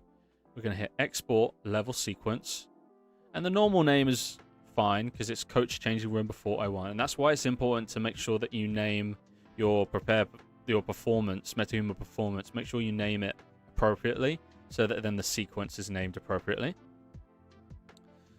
So it's just going to create that for us. It's going to take a second, but there we go. Close it. Whoa, that's terrifying. It's okay. This is what we're going to do. We're going to bring a light into the scene. Oh, it's so bright. I'm blinded. It's okay. We're going to do this.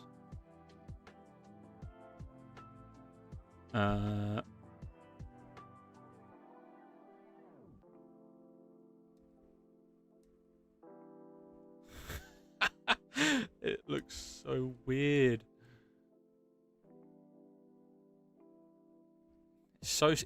You never get used to it, man. You never get used to looking at a metahuman that looks like you. It's always so bizarre. I'm just setting up some lighting so it looks a little nice. Okay, sweet. So here we go, guys. This is it. And look how cool this is. Watch.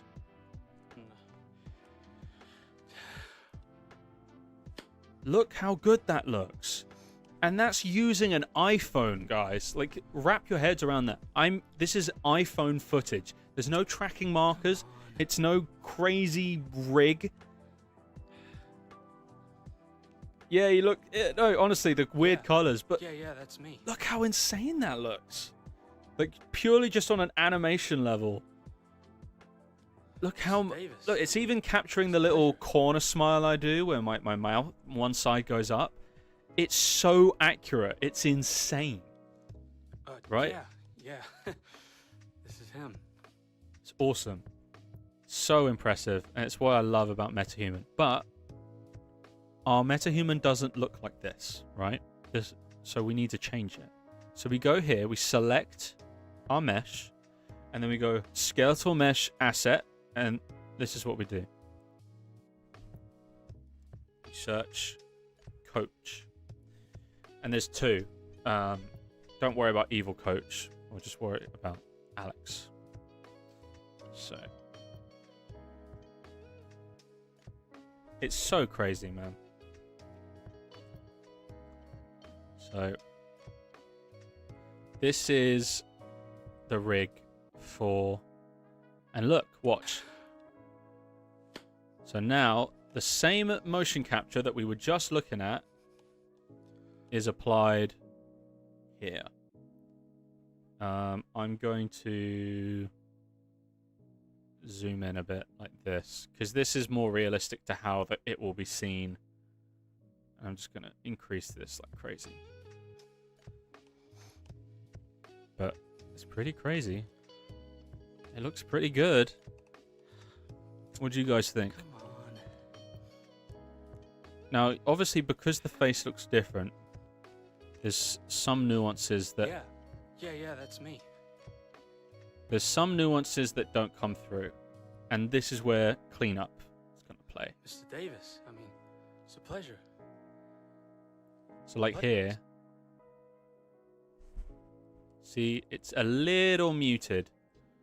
So this is where we can add some additional animation. And this is the awesome thing. So is there a smile line? No, there's not. Okay.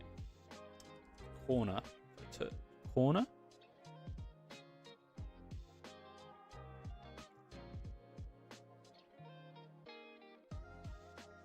Let's do this.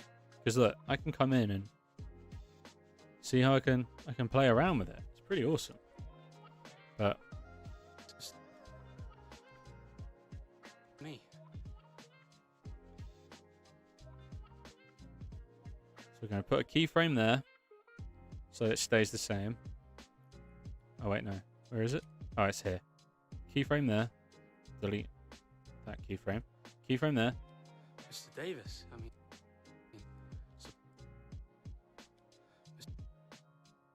And then keyframe there.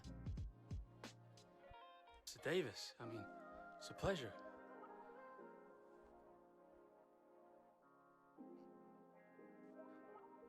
Keyframe there. Keyframe there. And then just subtly bring it up a bit. You know what I mean? Actually, no. Mr. Davis, I mean... And a bit more of a squint in the eye. So that's a bit of a subtle nuance there with just very subtle. So it's there. See how the eye kind of squints up. So going to keyframe there. And this is why it's really important to have this here, because it's perfect reference, right? It allows me to understand where emotion has been.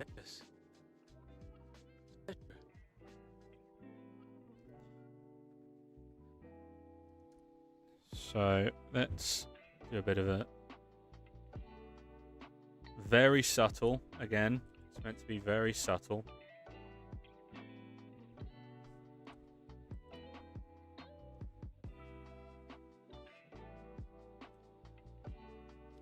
Mr. Davis. I mean, See, that already it's a looks pleasure. better.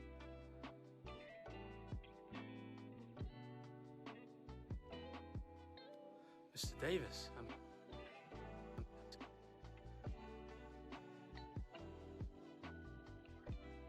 Yeah, so it picks up on the head wobbles because what I said earlier is like you can hold your phone in front of your face and do it, and it recognizes that as head movement.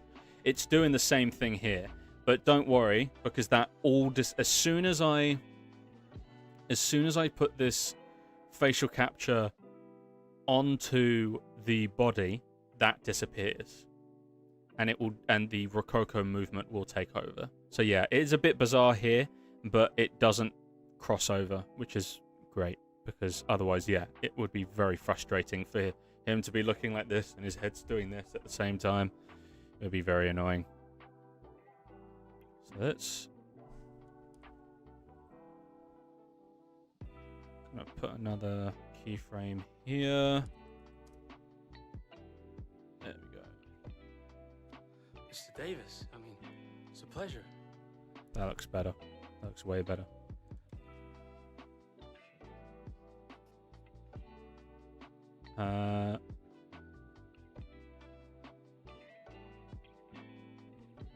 Squints his eyes again.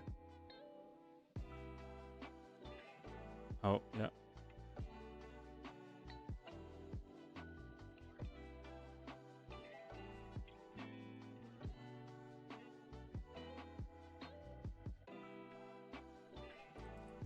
.25.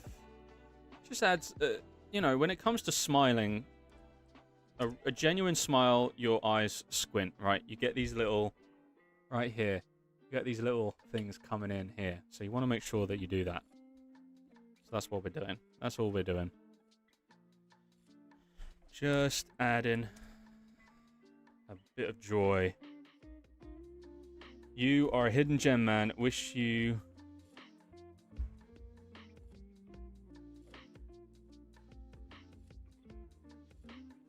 So interesting to listen to you look at your work. Insane short films, by the way. Keep it up. Thank you, man. I appreciate it. Thank you, thank you, thank you. Wait, where'd it go? It disappeared. Ah! I don't know where that comment just disappeared. Okay, well, thank you. Thank you so much. I really appreciate it. Just working hard, man. Trying to get some recognition, and it's been a steady growth. I started this channel. Yes, that's the word. Crow's feet. Crow's feet. There it is. You're a hidden gem, man. Word, thank you, bro. I appreciate it. That is very, very kind of you. I really appreciate the kind words. Yeah. This channel's growing, man. We've been at it for a year now, and we're at 2,000. 2,000 subscribers in a year? Like, thank you. Thank you to all of you, because that's down to you guys, right? I provide the content, but it's you guys who are deciding to click on it and enjoy it. So I really appreciate it. Thank you for taking the time, and thank you for taking the time of being here. I appreciate it. They call those crow's feet on the edge of your eyes. Yeah. Okay, that's the term. But yeah, you need those. It just adds a bit more of a... See how he looks genuinely happy there? Yeah. This is... So we're going to do the same. And it is tedious, right? People are like, oh, really? You're going to be doing this the whole time? But listen. It pays off, okay? If the character looks super real, but then the facial animation doesn't look really high fidelity, it's gonna look weird. So I've got to make the facial animation look as good as possible. I'm gonna make his eyes squint even more.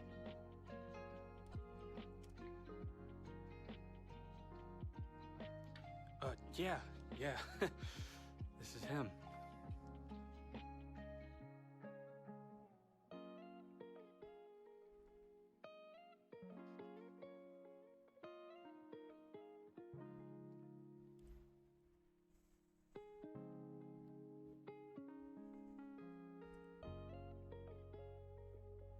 There we go.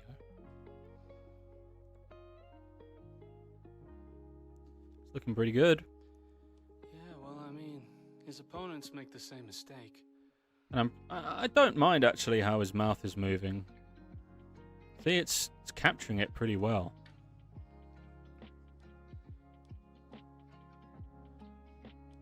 It looks pretty good. I don't like this. So,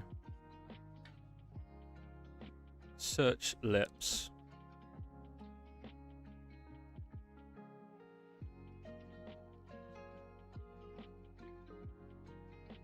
Is it his jaw? It might be his jaw doing it. I don't want him doing this. I don't want that. So,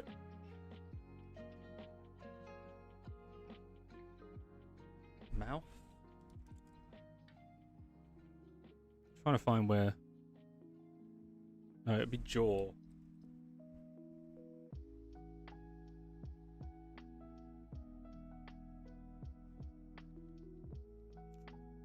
Yes, jaw. So, I'm gonna keyframe there. And keyframe there.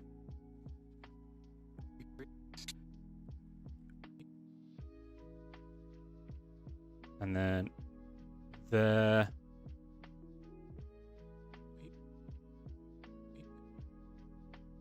And there.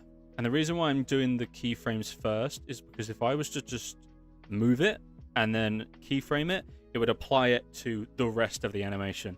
And then I would have to like try and readjust. And it's just tedious. Because I want it to go back to normal here. It's only here to here that I want to close his jaw. Right? Because I don't like how his teeth are just kind of sticking out. It looks weird. That looks better. That looks way better. He's doing it again though. Oh, but that's at max closed. Interesting. That's alright. You won't notice it. I think I'm overthinking it. Are you serious? Okay, so this is again.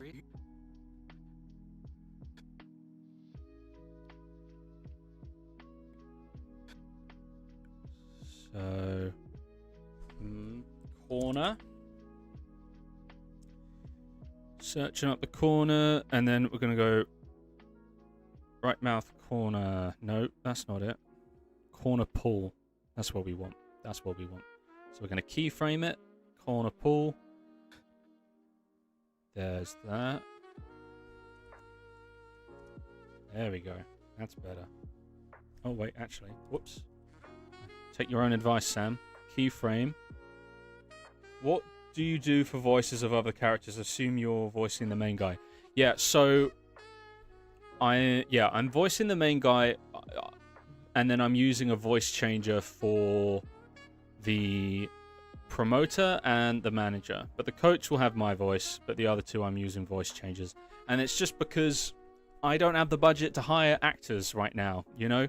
So I just have to do it myself. I did acting for like 10 years, so like you can notice here I'm putting on an American accent. It's not the best American accent, I'll be honest, but my dad's American, so I'm surrounded by that accent all the time, so it helps a lot with practicing. But I'm doing this character. I'm playing all the characters, and then I'm using voice changes for the other two, and that's just simply because I don't have the budget or connections right now to have other people.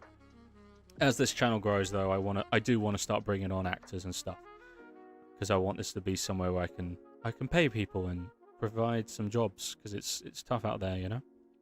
But yeah, using voice changer for now, and then yeah, makes sense. It's a great tool. I've been using AI RFC voice conversion for a while, and it's nuts. Down the side is you have to train your own models, but it's worth it. Yeah. I just use like whatever I can find for free, really, and I keep using it until I can, until it's good enough that it's usable as a character, and it doesn't sound too weird. But it's been all right so far. Are you serious? Okay, so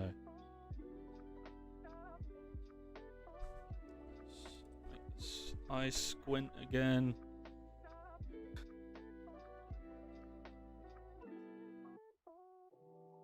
Yes, 11 Labs is the one I use, because it's free.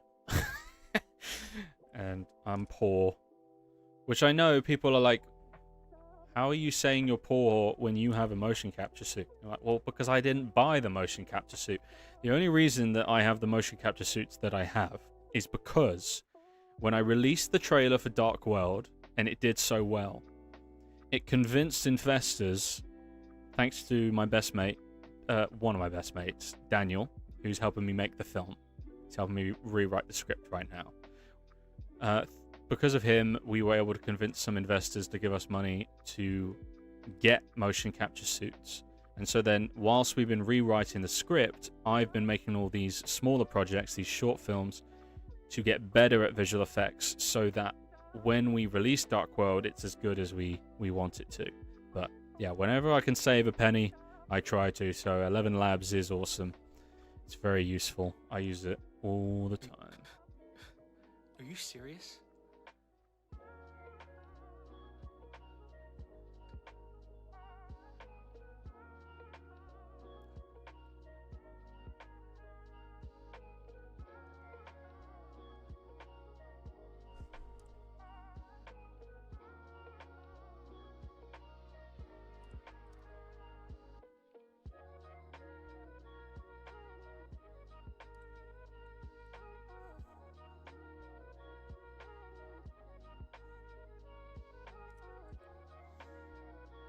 Okay, there we go. Are you So serious? that looks better. I Serious? actually don't like the corner of his mouth. I don't like how it does that, actually. It's a bit too much. Are you serious? I feel like it should stop there. Right? Are you serious? Should stop there. Serious?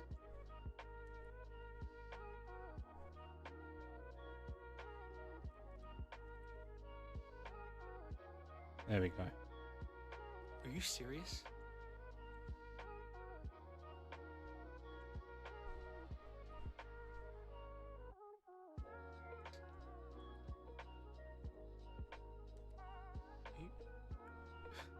Are you serious?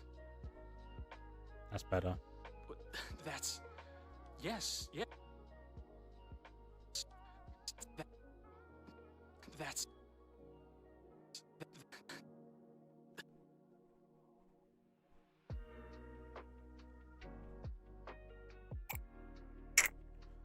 That needs... There we go. That's better.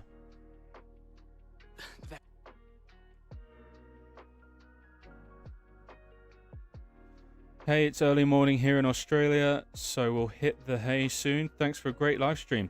Of course, bro. Thank you for tuning in. Damn, bro, from Australia. I appreciate it. Thank you for taking the time to hang out. The full live stream will be up on the channel, and then in the next couple days, I'll edit it down into a shorter version that's a bit more palatable for people that maybe don't want to watch the raw live stream. And then I'll be posting clips throughout the week for you guys to enjoy. So yeah, man. No worries, no worries. Thank you for taking the time.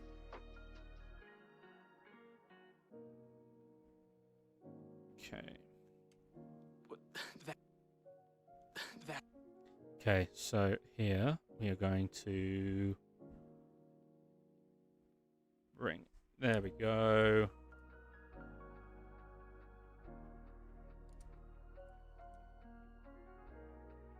That's... Yes, yeah, that's amazing. Yeah, we won't let you down.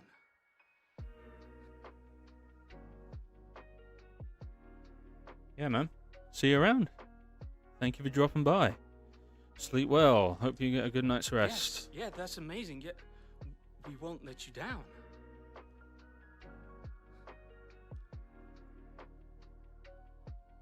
Yeah, totally. That's...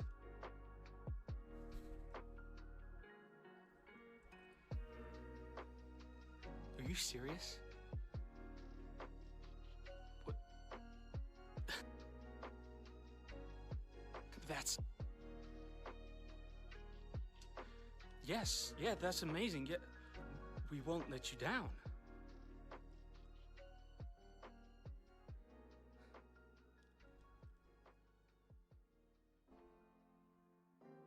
To be honest.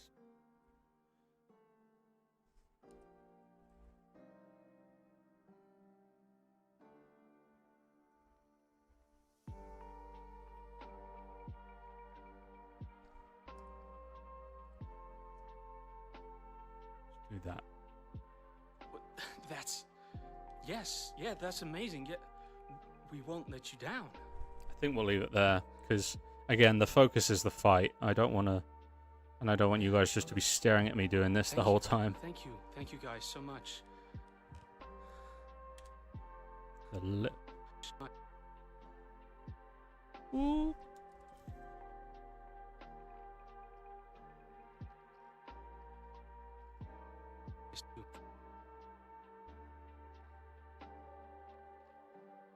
Thank you.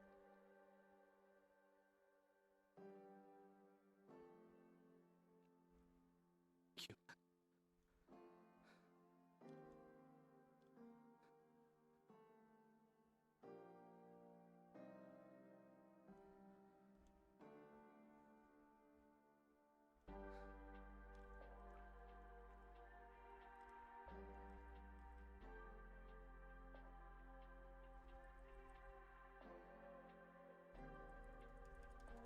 Leave that alone. Sorry, guys. I know it's a bit on the dull side right now with me not talking much. I'll talk more in a second. When I get this done. Totally. Thank you.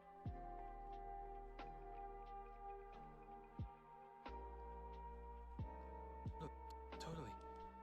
Thank you. Thank you. Thank you guys so much. All right. Adam? Let's get to work. Alright, I'm happy with that. Cool.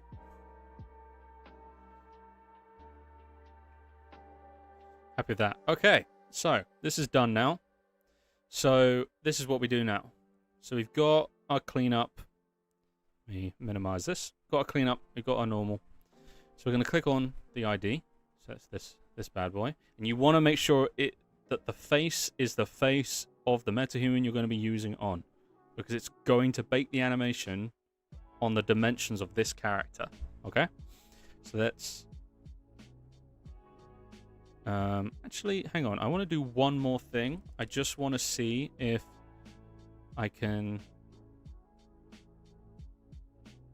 just add some subtle emotion through the brows, because there's very little movement on the brows right now.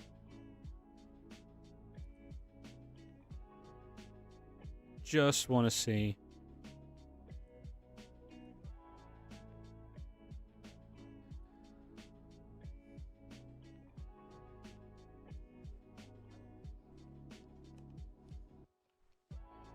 This, I mean, it's a pleasure.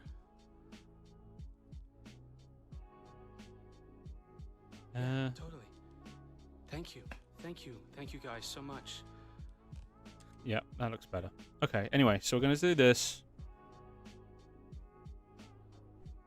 And then we're going to right-click, bake animation sequence. So we hit bake animation. So here we go. So then we're going to just call it coach changing room before facial cleaned, just so I know where it is, and I know that this is the cleaned up motion capture. This is not the raw motion capture. So we're going to hit OK, export animation sequence, and now it's going to bake down everything into an animation sequence that I can just drop on our MetaHuman, and I'll show you guys what that's looking like, because that's going to be pretty cool. Once it finishes, it's going to take a second because it is a fat animation it's doing. Damn. Yeah, thank you guys for dropping by. I'm going to show you guys what this is looking like, and then I think we'll wrap up there.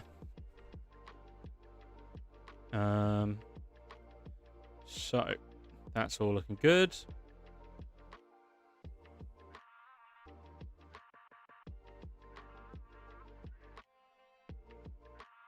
Click on before. There we go. So you'll notice we've got our clap. So I'm going to come down here to face, add an animation, and then we're going to search. Oh, look, it's right there. Coach changing room. And it's like, oh no, where'd his head go? That's not right. What's going on? It's okay. You click on face. Click on all, and then right here you tick disable post process, and then you keyframe the animation mode. Click there. Right? Then you go to the body and you hit disable post process, and you keyframe the animation of the body. Okay. And you hit save. He looks a bit weird right now, but don't worry, he'll look better in a second. Just saving up, and then I'll be able to show you guys what the animation is looking like. It's going to look pretty cool. You're going to see him really come to life once it finishes. It's just wrapping up here.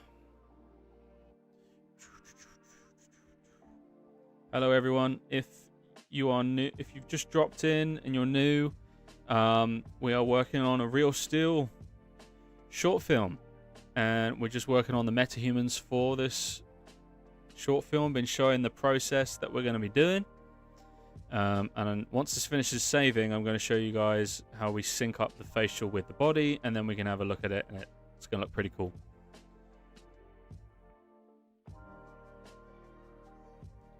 Bloody hell, it's taking a while, isn't it? Oh!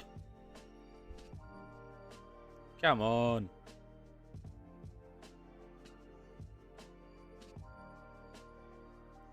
I guess it was a pretty big facial capture sequence that it's having to save right now, so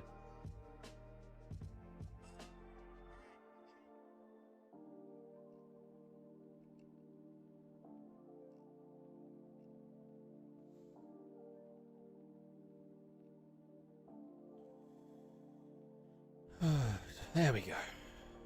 That'll hit the nether. Okay. So I like to do this as well. Right click, open map, third person, just to reload the map. because just in case there's any weird glitches, especially with metahumans, you can run into problems here and there, you know. You know how metahumans can be. Still a lot of unknowns with metahumans, a lot of weird glitches that can happen, so it's important to try and cover every section that you can. And then once this is... I know it's been a lot of loading and waiting today, but it is worth it because it's very cool. Boom. There we go. Looks a bit weird there, but... Okay, so that's where the clap is. So now we need to sync this up. So I'm going to... This can be a bit tedious sometimes, but... Okay, so it needs to be a bit faster. A bit slower.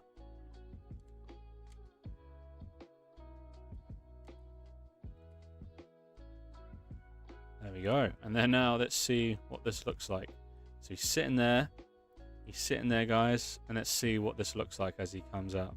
As he stands up. See what this animation and facial capture together. So he's working on Atom. And then they approach. And he's like, yeah, that's me.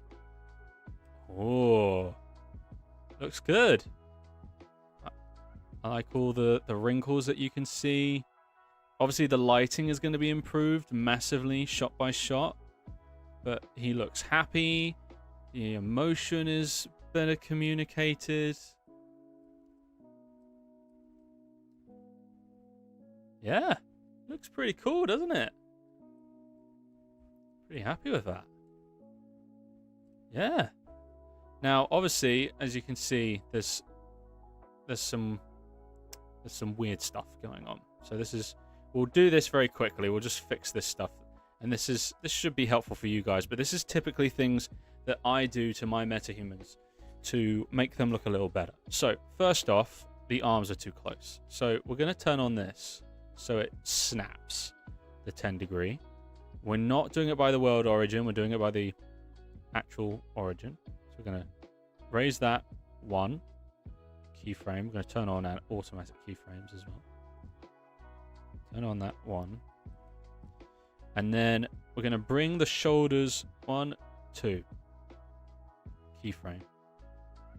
1, 2. Wait, did I do? 1, 2. Oh yeah. You're just... I mean, his arms are a bit weird right now, but we'll fix that.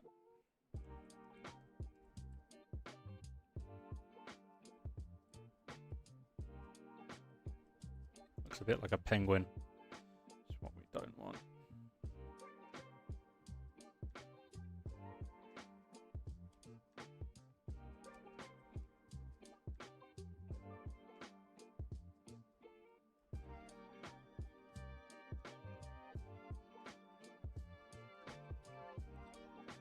See how much better that looks now?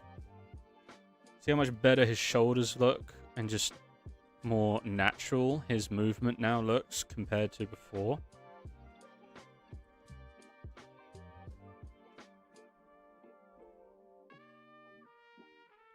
It looks pretty good. What do you guys think? Everyone let me know what they think in chat.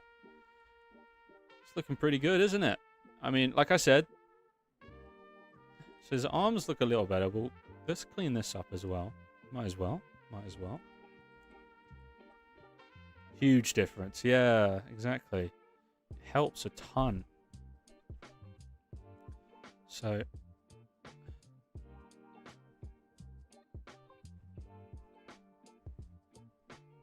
Where...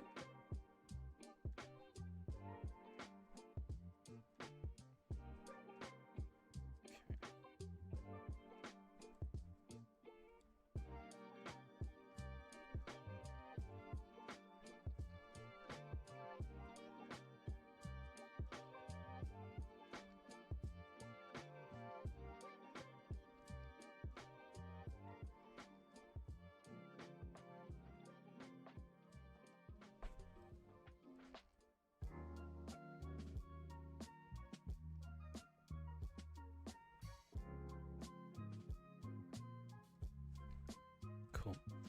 So now we're going to go in and we're just going to fix the collisions of this stuff. So that looks better. Already looks better.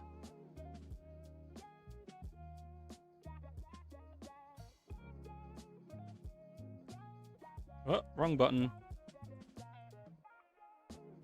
That looks good. And then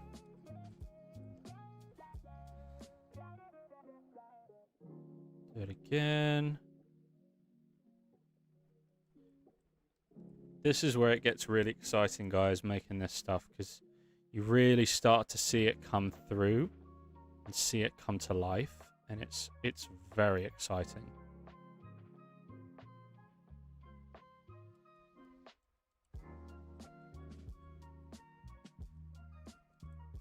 That's better, isn't it?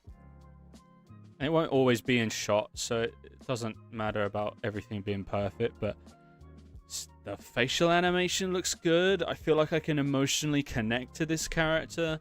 The movement looks good. I like the wrinkles. Wrinkles really help with metahumans, because when you have characters that are too young, their skin can start to look a little too smooth, and so it can start to look like they're made out of plastic. So wrinkles and stuff helps immensely with adding realism. So he's looking pretty good. Pretty happy with that. And yeah, there you go, guys. That is how you bring a metahuman to life all by yourself.